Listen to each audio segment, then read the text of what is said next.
it s11 p.m.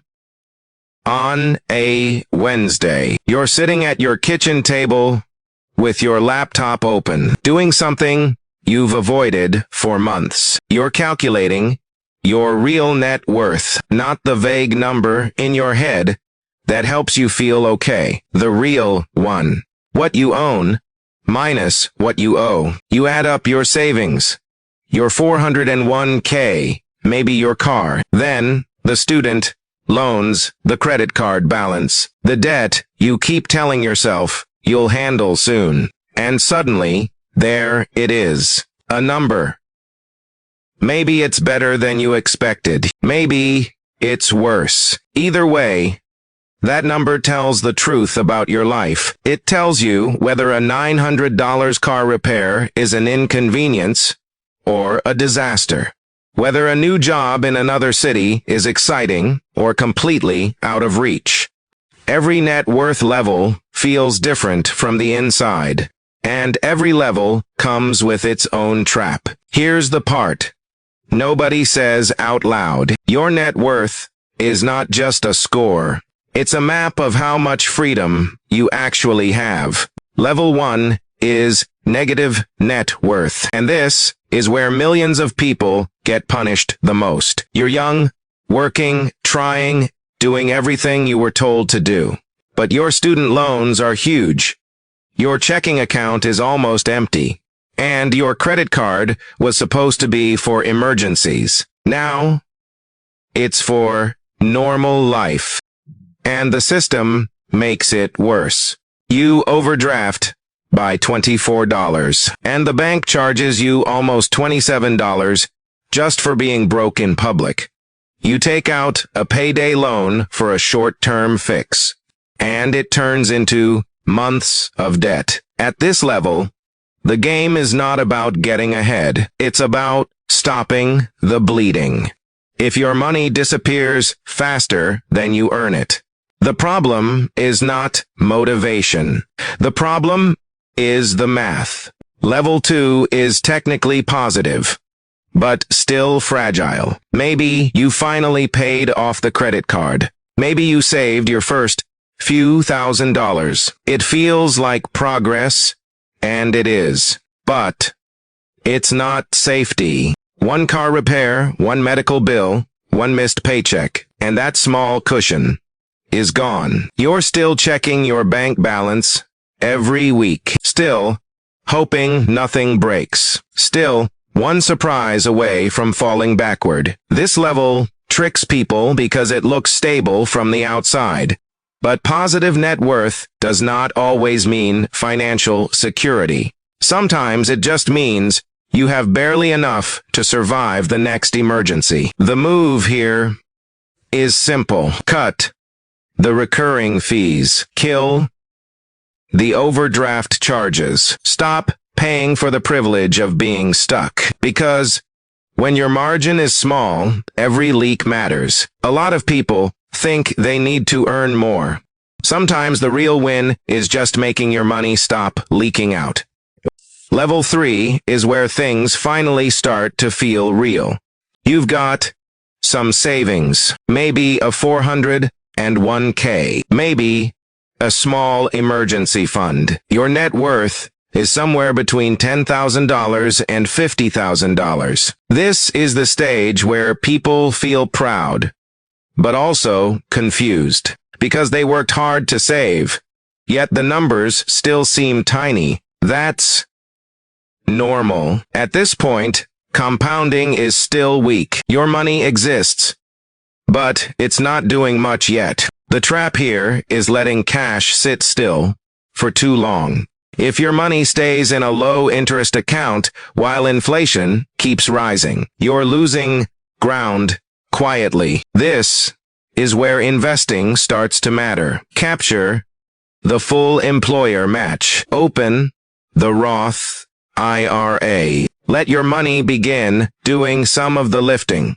Level 4 is where life starts looking good on paper.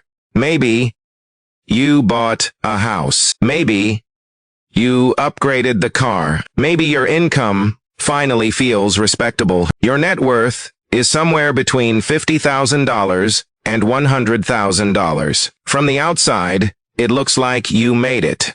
But inside, the pressure is still intense. Mortgage, car payment, insurance, groceries, utilities. The money comes in, and almost all of it goes right back out. This is where lifestyle creep gets dangerous. You get a raise, and somehow your savings rate drops. You buy things that look like progress, but they delay the real kind. A more expensive car, a bigger house, a nicer life that still leaves you tight every month.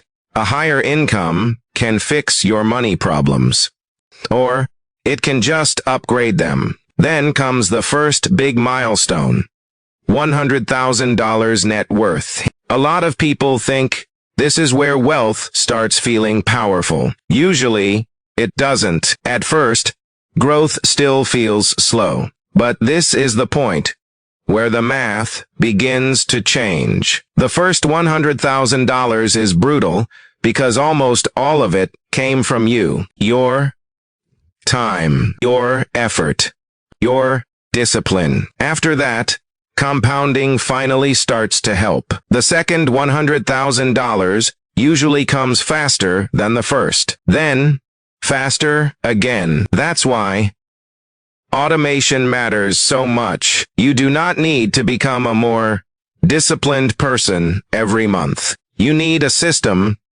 that moves money before you can spend it. Level 6 is the golden handcuff stage. Maybe your household income is strong. Maybe your net worth is $250,000 or more. You can pay your bills. You take vacations. You look fine. But you also realize something uncomfortable. Your entire life now depends on both incomes continuing without interruption. The mortgage, the cars, the kids, the lifestyle. Everything is calibrated to the current machine staying on. That's why this level feels secure and fragile at the same time. You are far from broke, but you are not free. Not yet. The move here is to build an exit buffer. Automatic investing. Consistent contributions. Money that goes into the market before it gets absorbed into lifestyle. That buffer is what creates breathing room later. A lot of people don't actually want luxury. What they really want is room to breathe. Around $500,000. The story changes again. Now, your investments can generate meaningful annual growth. At this point, your portfolio starts acting like a silent employee. It works while you sleep, commute, argue, and waste time in meetings. But there's a trap here, too. A lot of people count home equity as if it were fully usable wealth. On paper, the net worth looks impressive. In reality, much of it is trapped inside a house. Your address is not your retirement plan. Then comes $1 million. And this is where people expect fireworks. They think they'll feel rich, calm, finished. Most don't. Because $1 million is not what it used to be. It helps. It creates options. But it does not automatically erase money anxiety. That's why so many people keep moving the goalpost. First, they want $1 million. Then, $2 million. Then, $4 million. This is the adaptation trap. The closer people get to freedom, the more their definition of freedom moves away. The number alone does not change your life. Your behavior around the number does. The people who build durable wealth are usually not the flashiest. They are often boring on purpose. They invest consistently. They avoid dumb debt. They do not try to look rich while building wealth. A lot of real millionaires drive normal cars. They do not need luxury to prove anything. Meanwhile, plenty of people with expensive cars are financing an image, not building a future. That's the difference. One person is performing wealth. The other is quietly keeping it. At the highest levels, the game changes again. Now, it becomes less about earning and more about protecting, structuring, and eventually passing wealth on. And even there, money alone is not enough. A family can inherit assets and still lose everything if they never inherit the inset behind them. That's the final trap. People think building wealth is only about numbers. It isn't.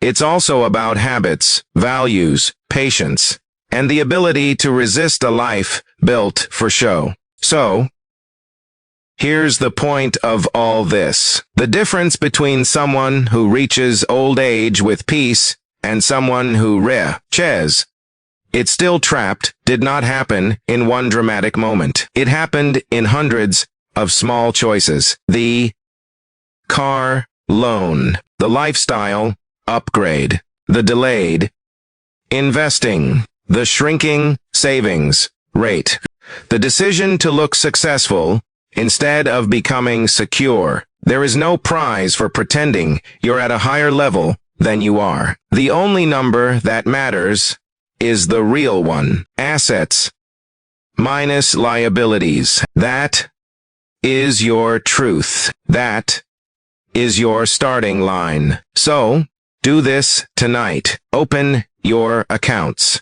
Calculate your real net worth. Write it down. Look at it honestly. Because once you know your number, you know your level. And once you know your level, you can finally make the move that gets you out of it.